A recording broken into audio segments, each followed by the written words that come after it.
Every day, we build the world around us. But who's checking in on us? Welcome to Built For Us. It's a brand new podcast.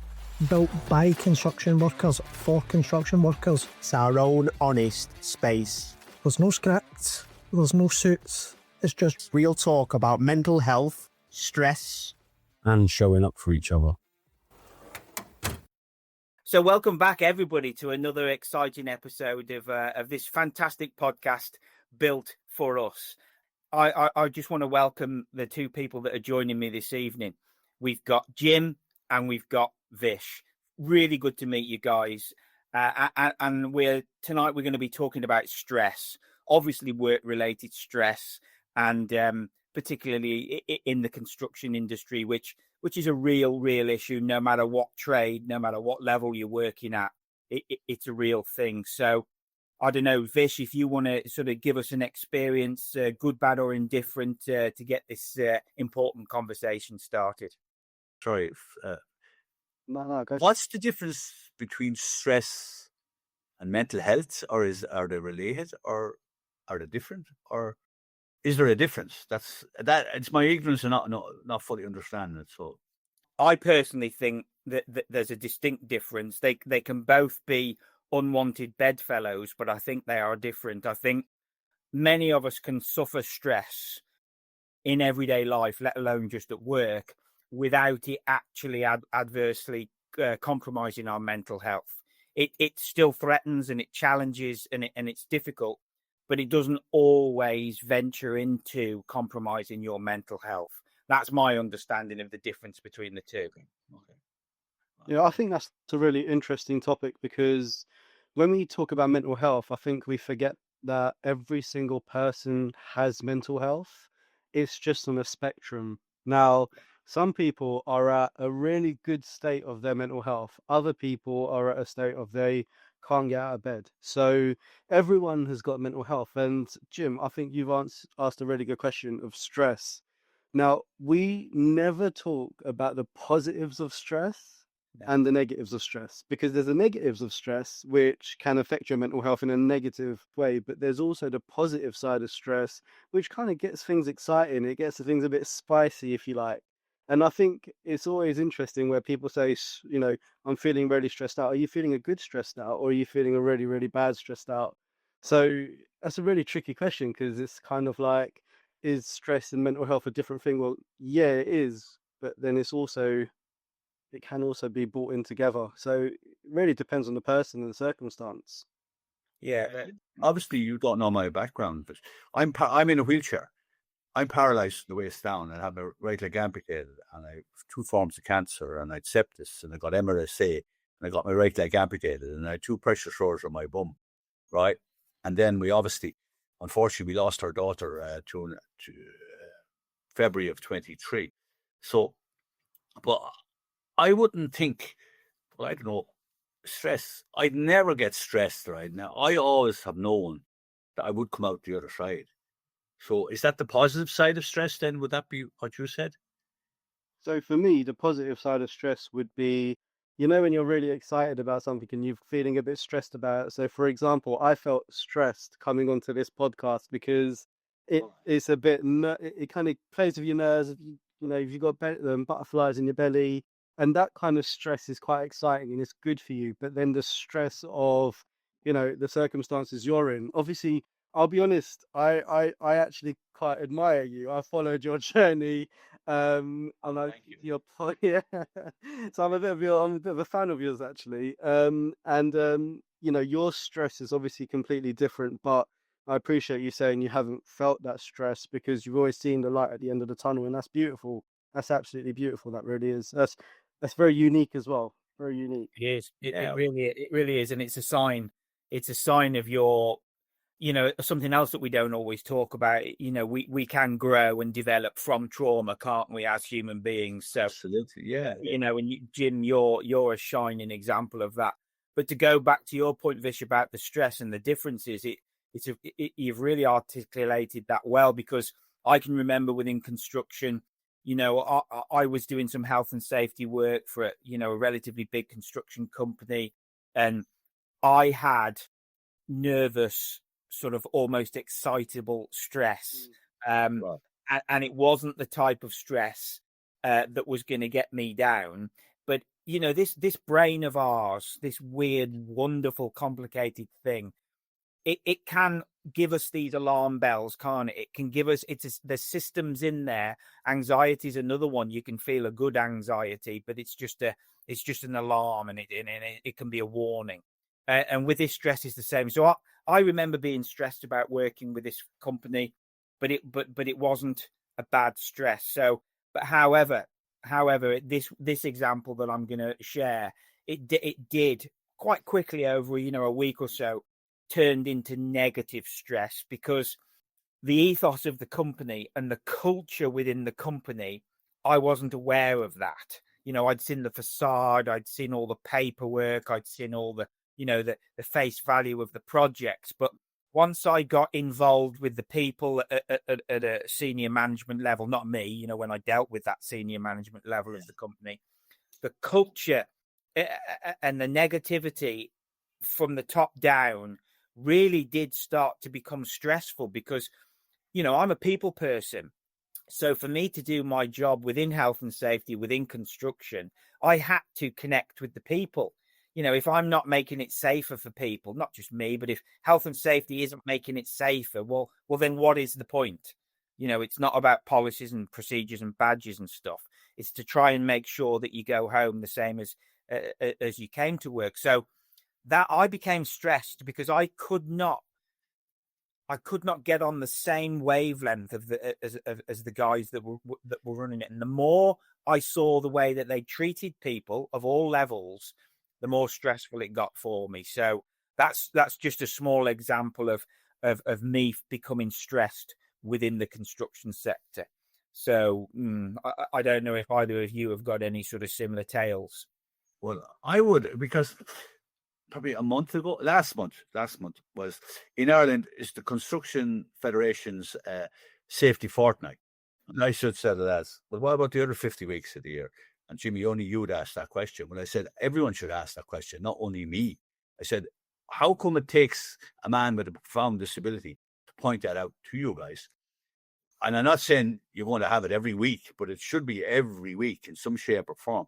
But that was fine. And then you go in, right? And what really stressed me out was, right, when I'm doing my presentation, and I just said, who's the audience? Yeah, there's about 150 here. All right, that's okay. Right. And then they said, well, 35 to 40% of them are non-verbal English. And I just said to the man, well, why the hell are they here? What do you mean? I said, I asked the question. Don't answer the question with a question, right? Give me the answer as to why they are here. And why shouldn't they be here? There again, you've asked me another, like, I said, they shouldn't be here. They should be separate. And actually, it really pisses me off. That's stressed, I suppose, in a sense, by saying that to them, right? I said, you shouldn't make them feel special, but what you're not doing is feeling them included. Why don't you separate them, bring a translator in and bring me in, and then they are included in the group. They're not special. We're all the same. And then the guy said, we heard about you. And I thought, oh, they heard about, what do you mean? He said, you shoot straight. I said, yeah, I think that's just for my professional. I'm a professional safety keynote speaker, but I can pick out and cherry pick stuff. And it's just, and then I just said to myself, do you know what I actually said to myself? Jimmy, shut up, switch off, go back to the zone, go back to, because I was getting stressed out. Is that stress then, right? Wasn't it? Yeah. Well, I guess you could. At a high level? Well, it varies on each individual, right, and each individual circumstance. And like what you've just said there, I thought it was quite interesting, because for me, I think of life a little bit differently, and I've attended events where I don't quite understand exactly what's going on, but I've still felt included in a part of a community, which I thought was very special. And everyone's different, you see, and what stresses one person out, another person has a positive story for. So it's just an interesting one. But I don't know if you've heard of Chartered Institute of Building, the CIOB. Well, they done a study. They done a mental health study in 2020, and then they done the same study in 2025. And I believe it was with about 2,500 people, and they're all from the construction industry. and stress was at 94%. So in the construction really high. industry, it's absolutely Phenomenal. ridiculously high. Yeah.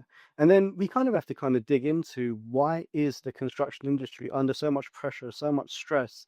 And then you just look online, don't you? And we're trying to build what, 1.5 million homes in 4 years. We've got a workforce which hasn't got we haven't got the workforce to accommodate it. We're 251,000 workers short, so we're trying to employ 83,000 workers each year, every year for the next 3 years. And we kind of ask, why are we stressed? Well, we're stressed because we're under a ridiculous amount of pressure. Most of us are working 7 days a week.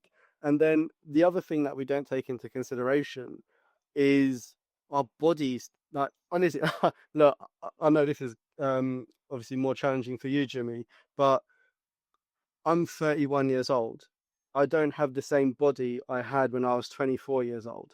24-year-old Vish had a I streak. could do a new one if any of you know where I can get one or spare parts or something, lads. Wait, I'm glad you got last. What age you? Sorry, what age you say, Vish? What's that, mate? 31. You're I'm 31. 31 years old. Yeah, I'm You're 31 years baby. old. You're baby. Why? Uh, Nah, yeah. Roughly. mate, honestly, I've been in the industry for 16 years. So Yeah, you're baby. How old are you, Jimmy? I am a 7 and a 3. Oh, that's amazing. You're looking good on it, son. You're looking good on it. yeah, Well, good for you. I'm a both in the middle. I'm 55. Some mornings I feel like 155, but I am 55. Yeah, well, you're right. You're in the middle. He's the young lad. You're the younger lad, and I'm the old lad. That's it. Right? Until you mentioned stress, I never even thought about stress. Like, I don't think I get stressed, but maybe I do, and subconsciously I don't mean it. Do you Do find? we all get stressed? Do you think? Here's a I- question I- for you, Clive. No, I've got a question for you, right? Do you feel as if the more we talk about these topics, the more awareness we build to give people that knowledge like we have today with Jim? Do you think these conversations are having a positive impact or a negative impact on people? Yeah, right. Without doubt, and again, this because of what we do. I'm a speaker myself, so I'm biased perhaps, but I don't think that there's any doubt that having conversations like this ourselves, sharing these conversations with people on this wonderful podcast, can only be a positive thing, because I'm still learning. I'm learning all the time. I'm learning from mistakes. I'm learning how to recognize things. I learned an awful lot when I had my own mental health breakdown. I went from, I'd been in the RAF. I had 20 years in the MOD. I was Right. Mr. Ordinary, no matter whatever that means. And I ended up in psychiatric hospital, from being just about red hair, definitely a big gob, full of confidence, to zero confidence, no perspective, and a massive identity crisis. So I don't want anybody to think that Clive's got all this sorted, because Clive hasn't. Things mentally and physically, it is a challenge. But I have, and then we touched on this before with Jim, that we can grow from trauma, and we can grow from mistakes, and we can grow from Absolutely. failure. Like, we shouldn't be ashamed of that. When we feel vulnerable, we're not the only ones, but it's the critical conversations that we will stimulate elsewhere. And I think the more we do it, and the more we share, and the more that we sort of remind people, and we can actively demonstrate that this helps, even if you just find someone who'll give you a good listening to. Stress is really dangerous. There's no two ways about it. You can't necessarily measure it. It can be a difficult thing to recognize yourself. And you might not be stressed yourself. You might turn up on site and you might not be stressed yourself. But if there's somebody that your supervisor, your manager, site manager, whoever, if they're really stressed out and they're not dealing with it very well that particular day, they will force that stress onto you. Whether they mean to or not, the way they communicate, the way that they've got no patience with you, and that will then test your own resilience, and you can take on that person's stress. That's a real thing. So the more we learn about this stuff, the better, in my view. So Vish, now, are you a speaker? Are you a speaker? Sorry, yourself, Vish. What do you actually do? what do I actually do? Before we get on to that, because I'm going to forget this otherwise. So, Sorry. Clive, like, I just want to Yeah. tell you, that's a beautiful answer. Like, wow, like, I didn't actually realize your struggle. So thank you so much for sharing that. But Jimmy, off the back of that, right? Here's a question for you. That's how do we get more people? Because, by the way, I agree with everything you've said as well. But how do we get more people to have that one open, honest conversation without making them feel uncomfortable or judged or feel cringy? Do you know what I mean? Like, how would you do that, Jimmy? But I think what we're doing exactly here is the way it should be. It should be just an open mind. You might think the question is stupid or silly or whatever, but if you don't, the stupid thing is if you don't ask the question, then you'll never know, right? And most people will open up to you if you approach them in a proper manner, right? There is, and you have just said that there earlier on, Clive, because some guy could come and maybe he's stressed out or whatever, but he's kind of negative to you then. So there you have two negatives. What's going to happen during the whole thing? It's a mess, isn't it? You know what I mean? So sometimes to go forward, you have to take a step back, right? So sometimes that's why, and I always say this, you have 2 ears and 1 mouth. You listen twice, process the information. If you're not happy with it, or maybe the guy that's speaking to you is coming gung-ho for you, right? You said to him, sorry, leave that with me. I'll get back to you when I've processed it. Then he's on the back foot, is he not? So you do the reverse psychology against someone that is obviously coming that road. Has it happened to me? Yes. Have I dealt with it? Yes. But the advantage I would have in that is, and we said it, both 3 of us said it, I've traveled the road, but every day is school day, right? You know, today I was looking forward to this all day, right? So I'm not stressed. I'm delighted with it, right? So I think if you have an open mind, be happy, be healthy, and just throw it out there, right? I think that would help. Would it? Would that help? Definitely. I think, being in control of your own mindset, which is not easy, but not allowing that guy that's obviously overtly stressed, not allowing that to come back and penetrate your own mindset is key. And we have that within us, and I know it all sounds a little bit idealistic. And, when it's honking it down with rain, you're freezing cold, you're on a site, you don't want to be there. And this guy or girl is emanating all this anger and stress. It's not easy, but it took me 50 odd years to realize that there's a huge difference between reacting and responding. I would always just react. And most of us do in real life situations. I respect that. But talking about stress, if we want to contain and hold back and minimize our own stress levels, preventing ourselves from reacting, just what Jim's just said, and giving yourself a breather to respond at some point afterwards, that definitely helps my stress levels. But it took me a long time to learn how to do it. Yeah. Well, it's really interesting because I think there's such an interesting topic. Just that one word is such an interesting topic because the other thing that I see is let's say if I'm in a bit of a bad mood and somebody's come up also in a bad mood, I always have the opportunity to kind of go, I don't have to say, oh, mate, go do one. I can actually say, you know what, mate, I'm really sorry, but I'm in a crap place right now. So maybe we can catch up later, or maybe at lunchtime we'll meet up. Yeah. You know what I mean? Yeah. Because I think that open communication, you don't have to be rude, but you can be direct in your answer. And also, there's a beautiful thing called the art of listening. Sometimes we don't need a solution. We just need to listen. And guys find this so hard. I know you come with me with a problem. I'm like, solution. I need to find you a solution. Yeah. Sometimes we don't need to. We just need to listen. To say you won't learn from talking, you will learn from listening, Yeah. right? Because you can talk all the time, right? Yeah. But if someone now within the construction industry, especially now, I do a lot. Are you involved in construction as well, Vish? Were you? I'm an electrician of You're 16 Spanish, years. right? Okay, well, hands Yeah, on, right? yeah, There you go, yeah. right? But in some of the audiences there, you bring these guys in, and some of them, a Kango wouldn't get into their head. Never mind, you could speak to them forever, right? And I have noticed, even during conference or presentations, a big conference, whatever, and some of the guys are on the phone or they're not tuned in or whatever, right? You know what I used to do early on in the play? I reacted to that, right? Which was a disaster, but I learned from it. And now I'd say to you, man, did you see the lad on the phone? He said, no. Did you not see him? No, it'd be very hard for you to see it. And he said, why is that? I said, you're sitting down in the audience. You should be up here beside me, right? You should be looking at them, not looking at me, right? Yeah. Then you'll know. So is that you're not getting the observation and you're not picking up on it. Well, which lad is it? I don't know who he is. I'm not going to tell you. You should know that, right?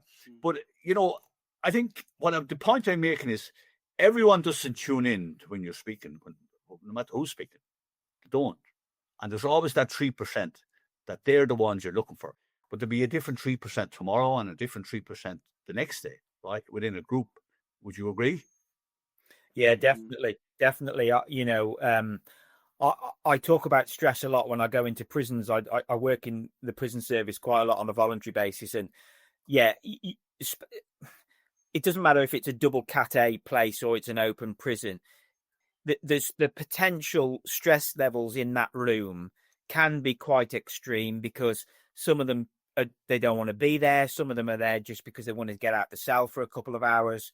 So you can feel that, and as a speaker, and just as a human being and as a people person, you can read the room and you see the people that are on their phones or they're just not listening. But if I showed any form of stress or even nerves before stress, I don't feel that. But if I did, they would pick up on it straight away. Yeah. And they would probably just treat me as another bland, vanilla person to come in, talk at them and not with them. And that stress would ruin the whole thing. Their stress levels would go up. Mine would and it would be we might as well just call it quits. Whereas because I have a bit more experience now and because I can just don't feel stressed in that situation, it's always very well organized. It's all, there's security everywhere. I got to tell you, in those scenarios, they are some of the most rewarding, productive sessions that I do. Compare them to any of the barristers or the foundations and all the other stuff that I do. Because they realize that no one's made me be there. No one's paying me to be there. I want to be there because they might not get a chance to talk about this sort of thing. So, but the point is, I only bring this up because one, if you'd have said to me a few years ago, Clive, you should try volunteering, I'd say, oh yeah, I know, but I haven't got time. Let me tell you, when you're doing something for someone else, when there's nothing in it for you, it is wonderful. But most importantly, with the topic of this evening's conversation, stress could, for me, kill it for them. But I don't let that happen. I just want to swing back round into construction and the suicide rates. And I always think to myself that, so I don't know if you know this, but in the construction industry, more than 1 in 4 people have suicidal thoughts. So I always think to myself, I'm not preaching to the 3 out of the 4 people in the room. I'm preaching to the 1 person, and out of the 3 other people, I hope they just get one little bit of information. Yeah. Because, as you said, this isn't about reaching every single person. This is about reaching those that need to hear it. And yeah, when you're stressed out, life can feel overwhelming. It can feel like your whole world is coming down in front of you. But find support. There's incredible people doing incredible things to give you the support you need. So if you're in that position, you're listening to this podcast and you feel like you're overwhelmed, you're stressed, you're struggling with depression, anxiety, then please, please, please, I know it's hard and you need to pluck up that courage, but please, please, please go find that support because somebody will help you. You just got to pluck up the courage and find the help because it's there. Fantastic point. And also don't think that it has to be somebody that is immediately in your network of loved ones or close friends, because sometimes it could be a complete stranger, and sometimes that is easier. But there's people out there that understand about effective communication. They understand the difference between sympathy and empathy, and they genuinely just want to help. So you're absolutely right, Vish. Be brave, learn some self-compassion, remind yourself that you're not the only one. And the brave thing is to make that first step and be willing to talk about it. And something that amazing that did happen from the last podcast was, this got posted on social media, and the young man reached out and he got to have a phone call. Yeah, and you got to have that phone call, and you think to yourself, these podcasts, that the job was done. It reached one person, and what an incredible feeling of, Oh, yeah. he got to speak to someone on the phone. He felt better. He felt relieved. And that's exactly why we spend our evening doing this. We're hoping to reach that one person who needs to hear it and just help them. Just help them. That actually happened to me yesterday. And again, and I know this guy 15 years. I met him. He was a big job in Network Rail. He was senior management, right? So he got divorced. Obviously, that can happen, right? So, but that's all settled now. Now he's a different job, but he's not allowed to do the job because he's controlled by others. So he's mentally and he's physically, well, more mentally challenged. And what am I going to do, Jimmy? And what do you think I should do, or whatever? I just said to them, I told you before, what you need to do now is, right, you need to go into that room on your own. Give yourself a psychological kick of the ass and just say to yourself, I'm not only as good as these guys, I am better than these guys. Be positive about it, right? And if you keep knocking on the door, you will get in. But if you give up knocking, you won't get in, right? So is your mental health challenged in your job? And he said, yes. Why? But it's not what I want to do and all this. Well, I said, you had better go and have a look at yourself, have a look at the options, hang in there. Christmas is coming. You have your kids, you're okay with that. So why don't you just have a chat with yourself, right? Subconsciously, we all have a chat with ourselves. You know what I mean? And he said, Jimmy, what would I do without you? Well, just give me a buzz, right? Right? And obviously, and I just said to him then, well, I'm in a wheelchair and I've only one leg, so I can't give you a physical kick in the ass, but I can give you a psychological kick in the ass, right? And sometimes guys need a psychological kick in the ass, right, or whatever. Now, I shoot straight. That's the way I do it, right? That's just me. It works for me, and it works with my audience, and it works with people, and I'd like to think it works. See what we're doing here now? We're all sharing experiences, right? And everyone has an experience. Do they share it? That is the challenge for them, isn't it, really? But that door's open. If you have daylight in the door, you're in, right? Yeah. That's it. Great. And you see, great. I have the most positive mindset ever, but I have to have it for me, right? Because I am the only challenge I have on a daily basis is me, right? And I have massive support from my wife and family. And now I'm with you guys. So all I'm doing is making new friends, right? Allies and friends. That's what it's about, right? Because my daughter passed away. Do you know what she said to me? And you tell your audience this. You live every day. You only die once. So be happy, be healthy, and be safe, and look after yourselves. That's it. Do what we're doing. Communicate. Directly communicate. So, thank you, Jimmy. And Vish, thank you so much for all your insights tonight. I believe we've bagged another fantastic episode there. But the message here is very clear. Anybody, they can reach any of us through our platforms. You can find us. There's no problem. Or go to somebody. But the point is, do it. Do it. Speak to somebody. Get that going. And it's the most important step. But thank you very much for. And there's, just before we go, Steve Kirby. He's one of our group as well. He's the idea guy. He's brilliant as well. Yeah, no, he absolutely is. He's fantastic. So there's another episode from Built for Us, and thank you very much for giving us the time. Don't forget to follow and subscribe, and we'll see you next time. Cheers. Thanks for viewing this episode. We really appreciate your support. Remember, follow us, subscribe, share with a mate, join us live. Built for us. Let's build something stronger together.